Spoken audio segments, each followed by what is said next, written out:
학생 때 철야 기도를 1년이면 한 2번씩 했습니다. 철야 기도 한다고 해서 밤새 뭐 철야하면서 기도만 하는 게 아니에요. 한 7시쯤 모여서 같이 저녁도 먹고 그다음에 레크레이션도 하고 또 성경 퀴즈도 합니다. 그리고 그날 철야 기도는 새벽 예배 때 어른들과 함께 분당에서 새벽 예배를 드림으로 그날 철야 기도를 마치게 되는데, 이때 이 철야 기도 하면서 하는 프로그램 중에 레크레이션 때 했던 그 놀이가 지금도 생각이 나는데, 어떤 놀이가 있었냐면 뒤에 여러 사람이 있고 앞에 한 사람이 뒤로 그냥 벌러덩 눕는 거예요. 그러면 앞에 있는 사람이 뒤에 벌러덩 누우면 뒤에 있는 사람들이 받쳐주는 거예요. 안 떨어지게. 그런 놀이를 했던 것이 지금도 생각이 납니다. 근데 뒤로 넘어지는 사람에게 필요한 것은 뭐예요? 뒤에 있는 사람들이 나를 받아줄 거야 라고 하는 믿음과 절대적인 신뢰가 없으면 그렇게 하질 못하죠. 이것은 행가래도 마찬가지입니다. 여러분 행가래 많이 받아봤나요? 석진이 형제 받아봤어? 그 무거운 덩치에?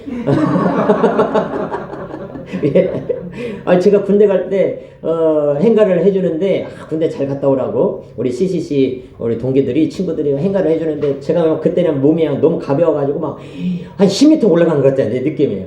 뭐 굉장히 높이 올라갔어요. 근데 행가래를 받는 사람들에게도 필요한 게 뭐예요? 나를 하늘 위로 높이 내던지는 사람들에 대한 뭐가 있어야 돼? 신뢰와 믿음이 있어야 되는 거예요. 그렇지 않으면은 나를 바닥에 팽개치면 다치잖아요. 그 믿음이 있어야, 신뢰가 있어야 행가래도 받고 그렇습니다. 사람에 대한 믿음은 큰 용기를 갖게 하죠. 하물며 하나님께 대한 믿음은 더욱 그렇습니다. 우리가 신앙생활 하면서 꼭 필요한 것은 뭐예요? 진짜 하나님을 믿는 것입니다. 우리가 살아가면서요, 진짜 하나님을 믿느냐 안 믿느냐, 이거 천지 차이죠. 교회를 다닌다고 해서 다 되는 게 아닙니다.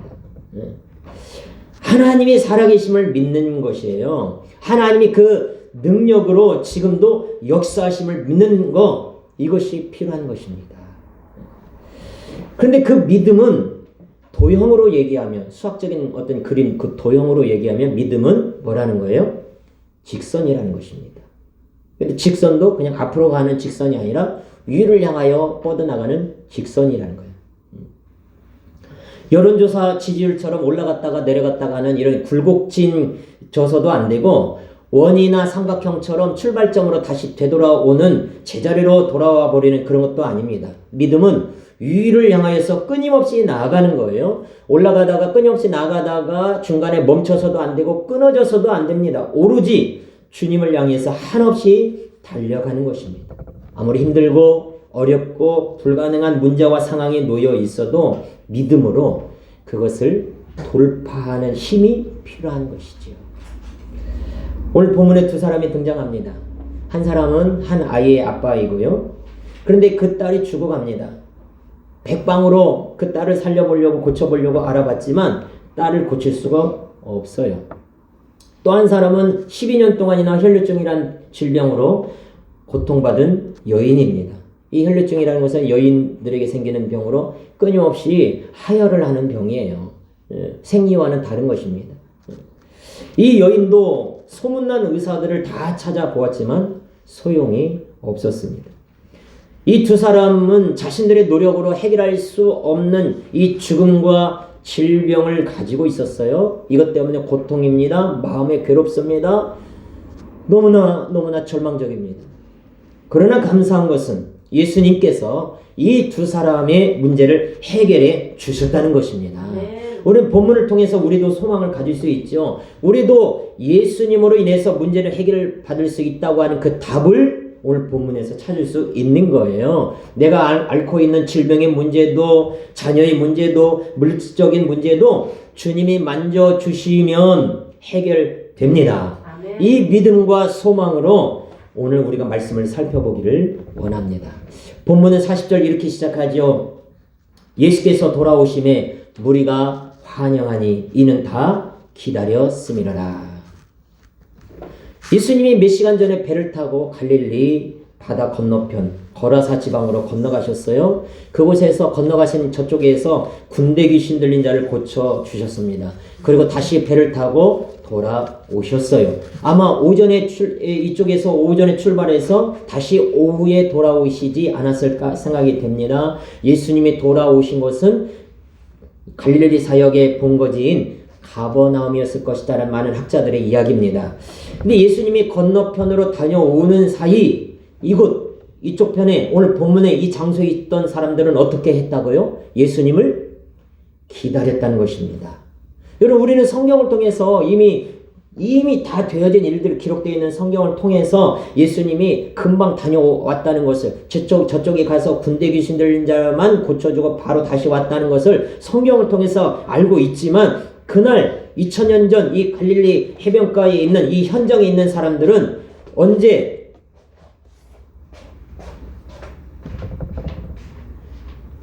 언제 주님이 다시 오실지, 언제 예수님이 돌아오실지 알 수 있겠어요.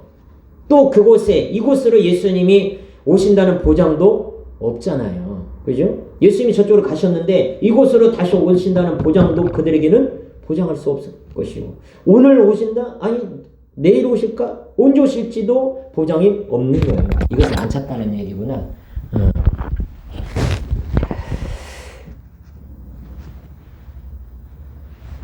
그런데 그들은 그런 막연한 가운데서도 예수님을 기다렸습니다. 이들은 예수님이 꼭 필요했던 사람들이겠지요. 여러분의 일생 가운데 가정에 예수님이 필요하십니까? 여러분이 꼭 여러분을 찾아오시기를 원하십니까? 예수님이 어떤 순간에서든지 간에 여러분을 만나주시기를 원하십니까? 그렇다면 간절한 마음으로 사모하십시오. 원하고 바라고 기도하십시오. 예배드리기 전에도, 교회 오시기 전에도요, 오늘 꼭 내가 하나님을 만나기를 원한다라고 하는 갈망이 있으시기를 원합니다. 그럼 여러분들에게 주님이 찾아오시고 만나 주실 것이에요. 내 상황이 아무리 힘들고 어려운 그런 악골골짜기를 할지라도 그 악골골짜기를 무슨 문으로 바꿔주세요? 소망의 문으로 바꿔주시는 주님인 줄로 믿습니다. 그렇게 예수님이 돌아오시기를 기다렸던 많은 사람들 중에 유독 더 애타게 발을 동동 구르면서 기다렸던 두 사람이 있어요. 그 두 사람이 오늘 본문의 주인 회당장 야이로와 또 혈루증 여인이었습니다. 이 회당장이라고 하는 직책은 어떤 직책입니까? 말 그대로 회당을 관리하는 사람이에요. 예배를 주관하고 기도를 합니다. 회당에서 율법서와 선지서, 이 성경을 읽고 설교할 사람을 그날 설교할 사람을 선택하고 미리미리 예약을 합니다. 율법에 어긋나게 행동하는 사람이 있을 때는 질책하는 일도 감당하고요. 그날 회당 모임에 방해가 되는 사람은 회당 밖으로 내쫓는 일도 그 회당장이 합니다. 주로 회당장의 나이는 40대, 50대가 감당합니다. 그리고 유대 공동체에서 존경받는 사람이에요. 사회적인 위치가 그런 직분입니다. 또 성경을 읽어야 되니까 구약 성경을 읽으려면 구약 성경 히브리어가 기록되어 있으니까 히브리어, 아람어, 그 당시에 세계 공통어인 헬라어까지 하는 최소 보통 3개 국어 이상을 할 줄 아는 소위 엘리트 그룹인 거예요. 또 이들은 누구와 친하냐? 바리새인들과도 친합니다. 그 회당장 야이로가 예수님 앞에 옵니다. 그런데 그의 행동을 보니까 아주 놀라워요. 우리 41절, 42절 읽겠습니다. 41절, 42절 시작. 이에 회당장인 야이로라 하는 사람이 와서 예수의 발 아래에 엎드려 자기 집에 오시기를 간구하니 이는 자기에게 12살 된 외딸이 있어 죽어가미르라. 자, 보세요. 그 지체 높으신 사회적 존경을 받으면서 엘리트이신 그분이 예수님 앞에 납작 엎드립니다. 그리고 예수님 앞에 간곡히 부탁해요. 자기 집에 오셔서 죽어가는 자기 외동딸을 살려주시라는 것입니다. 부모에게 있어서 제일 큰 기도 제목은 뭐예요? 자녀예요, 자녀. 평소에도 부모들의 기도 제목, 가장 큰 기도 제목은 평소에도 자녀들입니다. 내 자녀들이 무탈하고 잘 되고, 직장 구하고 건강하고. 평안하기를 원하는 거예요. 그런데 지금 회당장 야이로는 자기 딸이 죽어가니 이보다 더 큰 기도 제목이 어디 있겠습니까? 주님 내 집에 오셔서 내 딸을 살려주십시오. 마태복음 9장 18절에 보니까 오셔서 그 몸에 손을 얹어 주소서 그러면 살겠나이다 그랬어요. 주님이 손을 얹으면 살아납니다. 주의 손이 함께 하시면 병든 자도 치료받고 죽은 자도 살아납니다. 주님이 여러분을 만져주시면 여러분의 상한 심령이 회복되어 깨진 가정도 회복됩니다. 주님이 손대시면 다 잃어버렸다고 생각되는 것들도 다시 되찾게 되어 있습니다. 그러니 주님의 손을 그리워하십시오. 주님의 손을 찾으십시오. 주님의 손을 만져달라고 기도하십시오. 역대상 4장 10절에서 야베스는 이렇게 기도했습니다. 이스라엘 하나님께 아뢰어 이르되 주께서 내게 복을 주시려거든 나의 지경을 넓히시고 주의 손으로 나를 도우사 나로 환난을 벗어나 내게 근심이 없게 하옵소서. 주의 손으로 나를 도우셔서 내게 환난을 벗어나게 하시고 근심이 없게 하옵소서라고 기도했더니 하나님이 그가 구하는 것을 다 어떻게 하셨더라? 허락하셨더라. 주의 강한 손과 능력의 손으로 여러분을 덮어주시고 도와주시기를 주의 이름으로 축원합니다. 회당장 야이로는요, 나이도 연장자고 사회적 직분도 있고 지역의 유지였어요. 엘리트입니다. 지금 우리로 얘기하면 공무원입니다. 자기보다 나이도 어린 예수님 앞에 그렇게 납작 엎드려서 구하고 있는 이유가 무엇이에요? 이유는 단 한 가지입니다. 바로 사랑하는 딸 때문이죠. 그 딸이 어떻게 함이라? 죽어감이라. 자신의 딸을 살리기 위해서 이 방법밖에 없었습니다. 그만큼 딸을 사랑한다는 것이고 그만큼 딸의 상태가 위중하다는 것이죠. 예수님께서는 지금으로 보면 세상적으로는 아무것도 가진 게 없어요. 당시 예수님의 나이는 30대 초반입니다. 야이로에 비하면 나이도 훨씬 어리고 예수님의 고향은 저 갈릴리 촌이에요. 그리고 그의 직업도 그 당시 천대받았던 일용직 노동자 목수 출신입니다. 이런 예수님에게 야이로는 자신의 모든 사회적인 지위와 명예와 모든 것들을 다 내려놓고 엎드린 것이에요. 자신의 딸을 살리기 위해서 지금 예수님을 경계의 눈으로 바라보고 있는 무리들이 있지 않습니까? 어떻게든 예수님을 잡아서 죽이려고 하는 무리들이 있잖아요. 그 대표적인 게 대제사장과 바리새인이잖아요. 그 대제사장과 바리새인과 친한 사람이 회당장인데 그래서 지금 그 무리들 속에서도 어찌 보면 바리새인이 있을 수 있고 예수님을 고소하려고 하는 사람들도 있을 건데 그들이 보는 앞에서 예수님 앞에 납작 엎드리고 있는 이 회당장.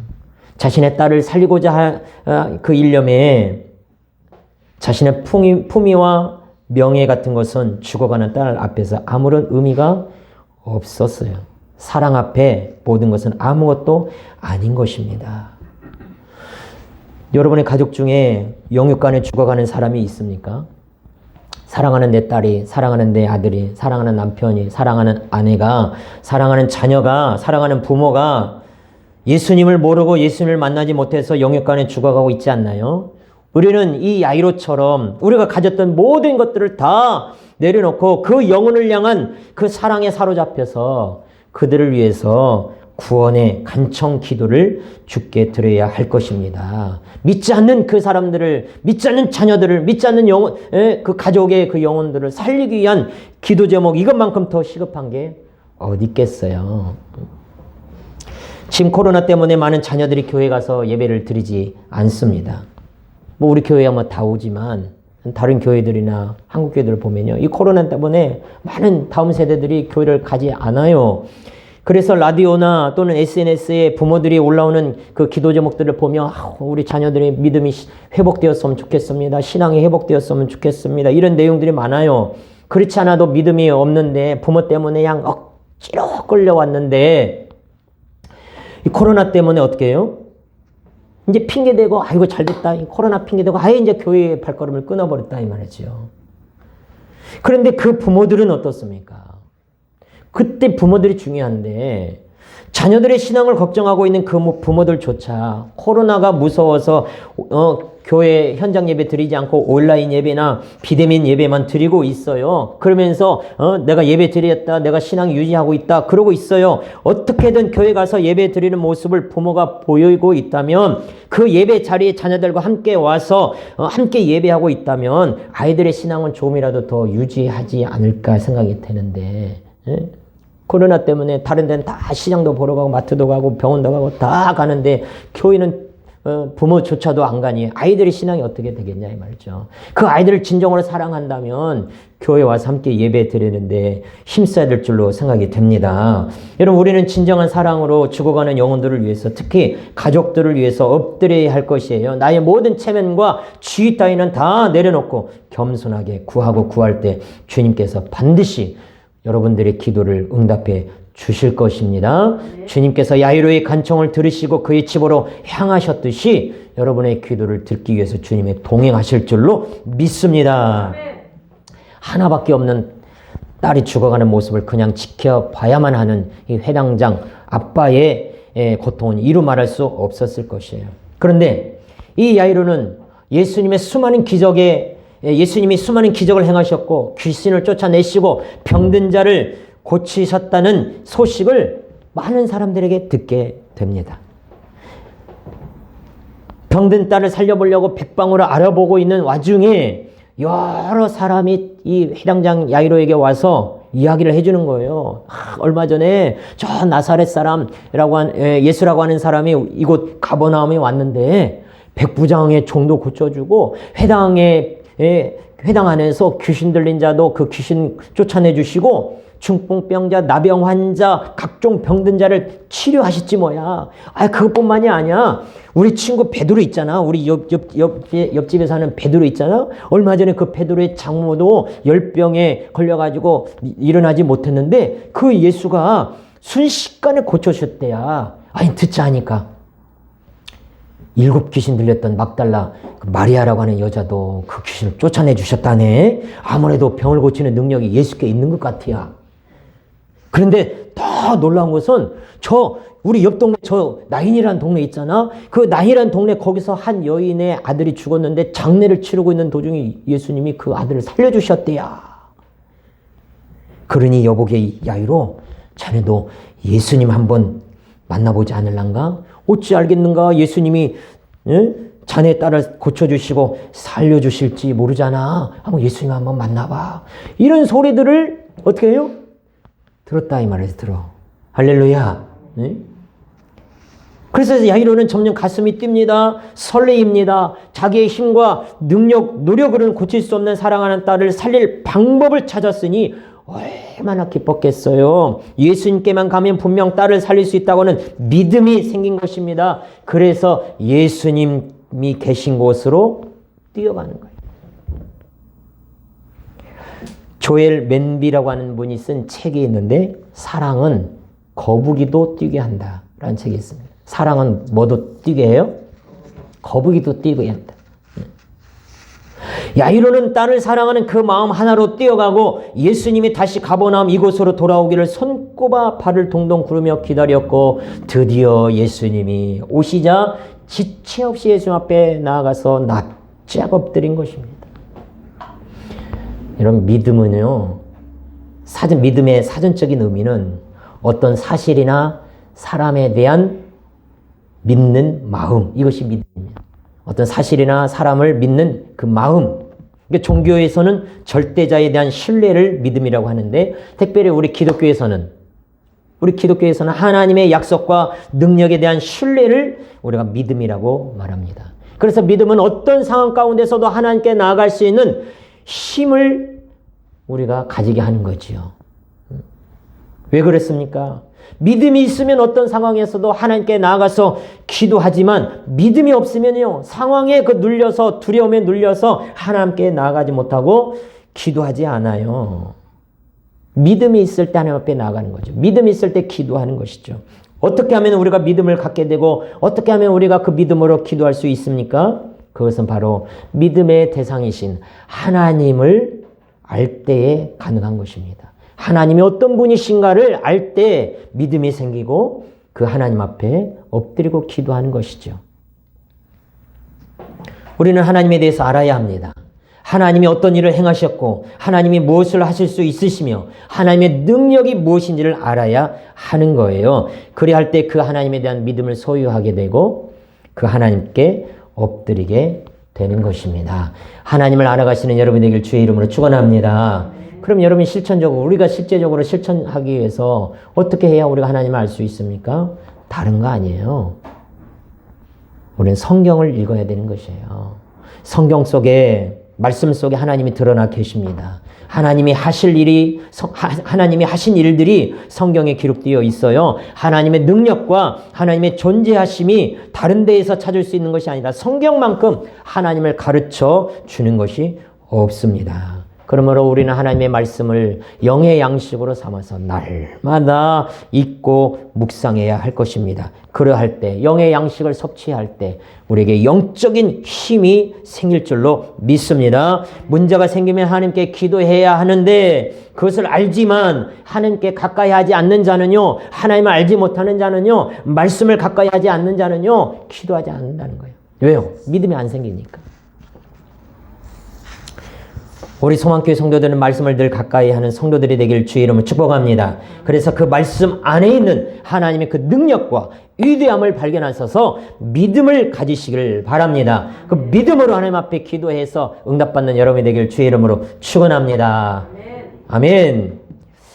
그럼 이 회당장 야이로는요, 사랑 때문에 움직인 거예요. 딸을 향한 그 사랑 때문에, 그리고 주님을 향한 믿음 때문에 움직였습니다. 우리 모두에게도 이 사랑과 믿음이 여러분을 움직이게 만들기를 원합니다. 이 야이로의 간곡한 청을 듣고 예수님이 어떻게 합니까? 이복이나 나 지금 이제 막 도착했잖아. 나 피곤하네. 엄청 피곤하네. 오늘은 나 그만 퇴근할라네. 이복에 지금 사람들 많이 있는 거 안 보이나? 저 들어가서 줄 서서 순서 기다려. 그랬을까요?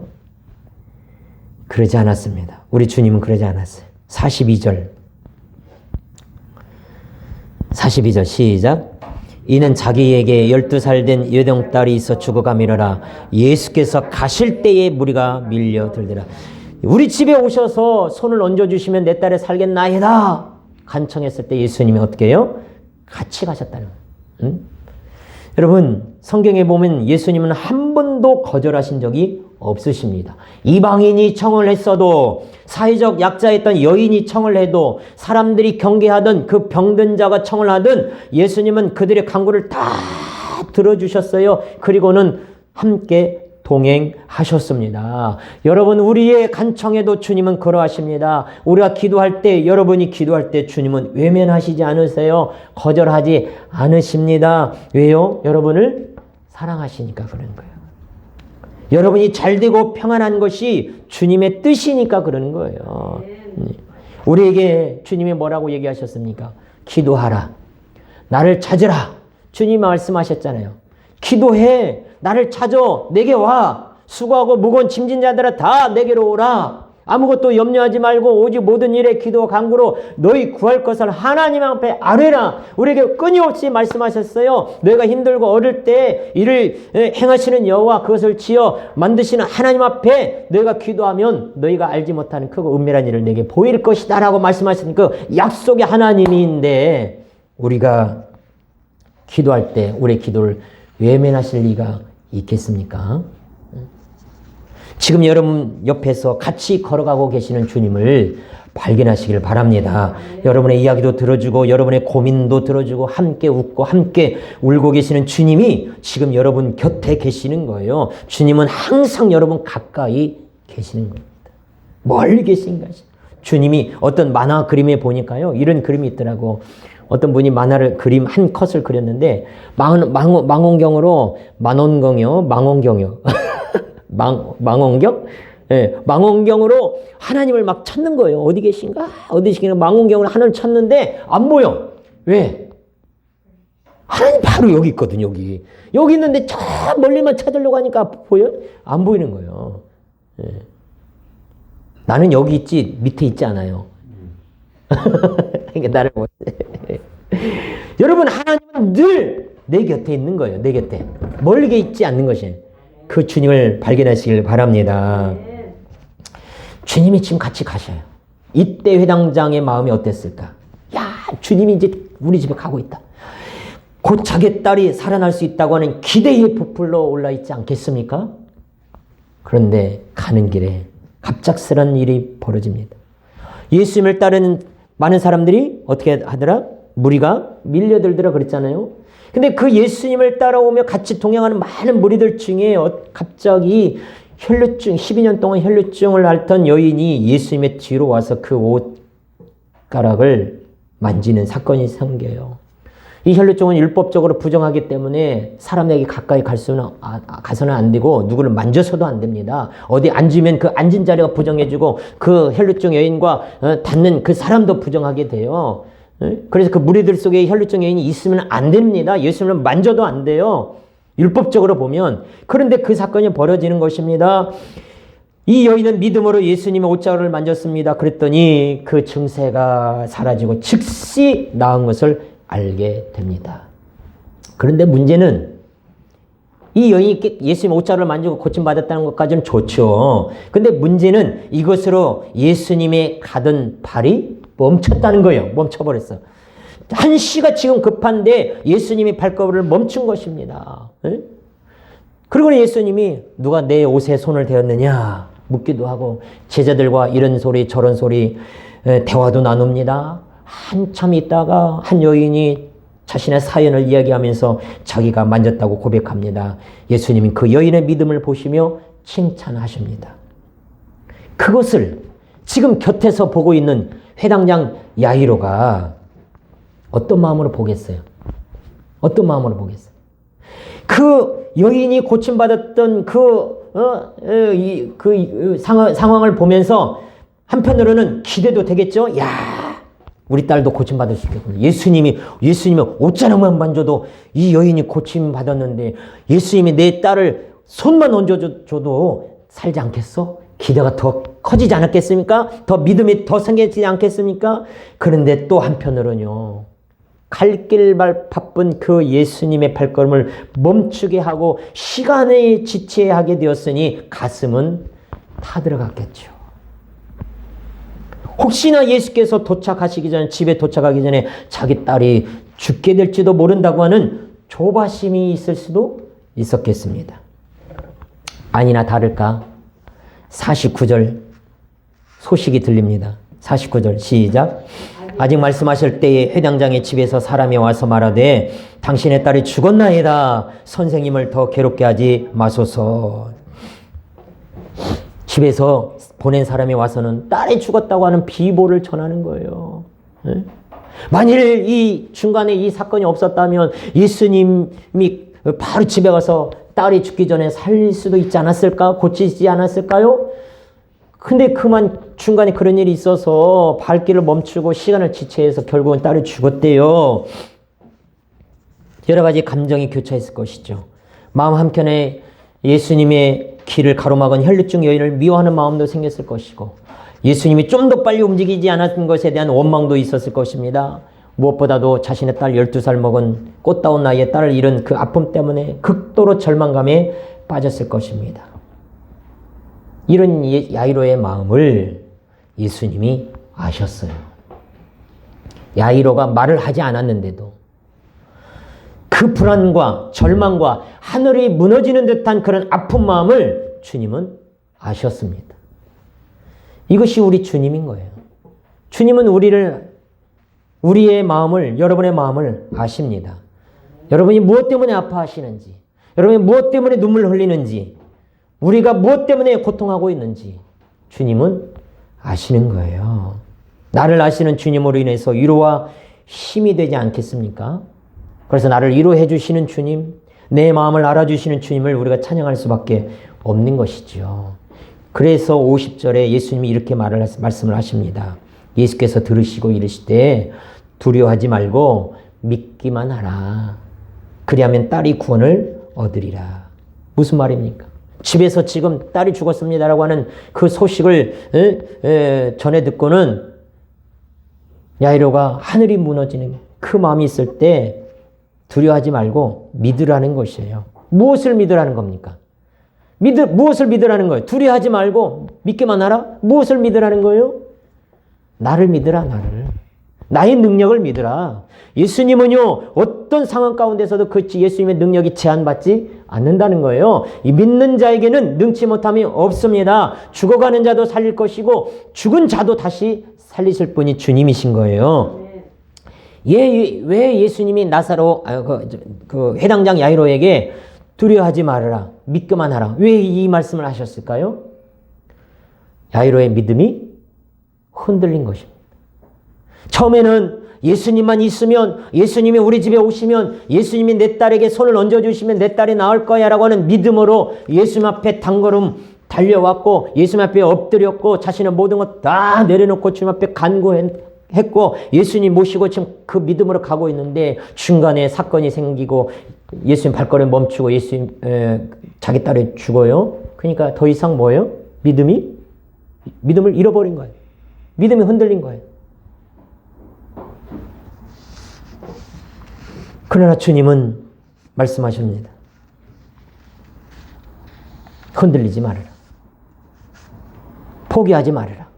절망하지 말아라. 끝까지 나를 믿으라. 끝까지 나를 믿으라. 우리가 처음 예수님 믿을 때 우리가 무엇을 믿었습니까? 하나님이 사람의 몸을 입고 이 땅에 오셨다는 것을 우리가 믿지 않습니까? 예수님이 십자가에 나의 죄를 다 대신 지시고 죽으셨다는 것을 믿지 않습니까? 그 죽으신 예수님이 다시 부활하셨다는 것을 믿지 않습니까? 이 믿음이, 여러분이 처음 가졌던 그 믿음이 대단한 거예요. 엄청난 믿음인 거예요. 어떻게 하나님이 인간으로 오셨다는 것을 믿을 수 있습니까? 어떻게 죽은 자가 다시 살아날 수 있다는 것을 믿을 수 있어요? 우리의 이성과 우리의 생각으로는 도저히 받아들일 수 없는 것입니다. 그런데 우리는 그것을 믿고 구원받는 거예요. 그래서 성경은 구원은 하나님의 은혜라고 말하는 것이죠. 근데 처음에는 그런 하나님의 은혜로 주신 그 믿음으로 우리가 구원을 받고 살아가는데, 살아가다가 삶이 힘들고 어려울 때 점점점 우리의 믿음이 잃어가 버립니다. 주님이 부활하셨다는 것은 믿지만, 부활하신 그 주님이 지금도 살아 계셔서 나의 힘들고 어려움 가운데서도 내가 부활의 신앙으로 살아갈 수 있도록, 이겨낼 수 있도록, 회복될 수 있도록 도와주시는 능력의 주님, 살아계신 주님이라는 것을 우리가 잃어버리는 거예요. 그럴 때 주님이 우리에게도 똑같이 말씀합니다. 믿음 흔들리지 말아라. 두려워하지 말고 끝까지 나를 믿으라. 우리는 오늘 수많은 절망의 소리를 듣습니다. 경제가 어렵다. 청년들의 앞날이 어둡다. 취업하기 힘들다. 병이 낫기 힘들다. 코로나는 없어지지 않을 것이다. 내 자식들에게 걸 소망이 없다. 더 이상 한국교회에는 비전이 없다. 나에게는 미래가 없고 넌 안 돼. 너는 이것을 할 수 없어. 아이고 지금은 무슨 시대인데 교회를 개척교회는 지금 안 돼. 이런 등등의 많은 소리를 우리는 듣고 낙심케 합니다. 그러나 우리는 그런 소리에 귀를 기울일 것이 아니라 생명의 소리를 들어야 될 줄로 믿습니다. 그 어려운 상황 가운데서도 주님이 함께 하신다는 소리를 들어야 돼요. 어떤 여건과 환경과 조건일지라도 주님께 나아가는 자는 반드시 주님이 도우시고 해결해 주실 것을 믿습니다. 우리는 절망의 소리를 들을 것입니까? 아니면 생명의 소리를, 믿음의 소리를 들을 것입니까? 사단의 속삭임을 들어야 됩니까? 주님의 소리를 들을 것입니까? 어떤 쪽을 선택하느냐에 따라서 우리의 결론은 달라질 것이에요. 야이로는 믿음을 선택했어요. 흔들리지 말고, 좌절하지 말고, 두려워하지 말고 끝까지 믿으라. 내 할 일을 믿으라는 주님을 믿고 주님과 함께 집으로 옵니다. 사람들은 딸이 죽은 것이 아니라 잔다라고 하는 주님을 비웃었어요. 그러나 야이로는 비웃지 않고 끝까지 주님을 신뢰했습니다. 사람들은 딸이 죽었다는 것 때문에 통곡하고 울었지만 야이로는 울지 않았습니다. 믿음이 없고 비웃던 그들을 주님은 내보내셨어요. 믿음 없는 자에게는 하나님이 역사하지 않는 것이에요. 내보냄을 당할 뿐입니다. 주님이 비웃던 그 자리에서, 통곡하며 울던 그 자리에서 야이로의 믿음대로 그 아이를 살려줍니다. 여러분, 우리 54절을 읽을 건데요. 이 54절을 그냥 읽지 마시고 여러분에게 주시는 말씀이다. 여러분에게 외쳐주시는 주님의 음성이다 생각하시고, 또 그 누군가 여러분의 자녀가 됐던 또 이웃이 됐던 정말 힘들고 어려움 가운데 있고 절망 가운데 있는 그 누군가를 생각하면서 그 사람이 일어나기를 원하는 마음으로 또는 여러분 자신이 일어나기를 원하는 마음으로 우리 54절을 믿음을 한번 같이 읽어보겠습니다. 시작. 예수께서 아이의 손을 잡고 불러 이르시되 아이야 일어나라 하시니 아멘. 여러분 이렇게 저는 읽겠습니다. 예수께서 나의 손을 잡고 불러 이르시되 동규야 일어나라. 할렐루야. 여러분 그렇게 읽어보시세요. 나의 손을 잡고 여러분의 이름을 넣고 시작. 예수께서 나의 손을 잡고 불러 이르시되 동규야 일어나라. 아멘.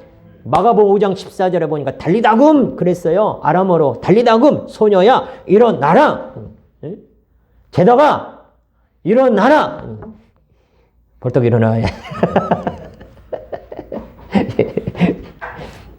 그랬더니 주님 말씀하신 대로 55절에 보니 아이가 일어났습니다. 다시 살아난 거죠. 믿는 자에게는 이런 축복이 주어지는 거예요. 아멘. 여러분에게도 달리다금의 축복이 베풀어지기를 축원합니다. 이제 말씀을 맺을까 합니다. 본문의 이야기는 어찌 보면 두 가지 이야기처럼 들려요. 그러나 우리에게 던져주는 메시지는 하나로 묶입니다. 그것은 믿음이라는 것입니다. 예수님께서는 회당장 야이로에게도 그리고 혈류증 여인에게도 요구하신 것이 믿음이에요. 그리고 그 믿음을 보시고 그들의 아픔과 고통을 해결해 주셨습니다.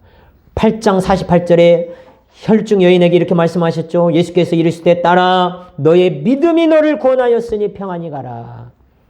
그리고 딸이 방금 죽었다는 소식을 들은 야이로에게도 50절 이렇게 말씀하셨습니다. 예수께서 들으시고 이르시되 두려워하지 말고 믿기만 하라. 그리하면 딸이 구원을 얻으리라. 예수님은 지금 우리에게도 말씀합니다. 믿는 자에게 능히 하지 못함이 없느니라. 이 두 사람은 너무나도 절박했기에 예수님을 믿고 의지할 수밖에 없었습니다. 예수님이 아니면 자신의 문제를 해결해 주실 분이 이 세상에 어디에도 없음을 알았습니다. 오늘 우리의 문제를 해결해 주실 분도 오직 예수님밖에 없습니다.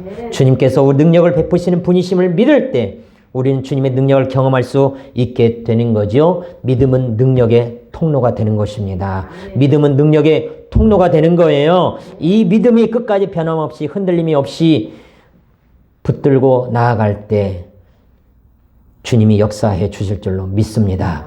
믿음은 직선인 것입니다.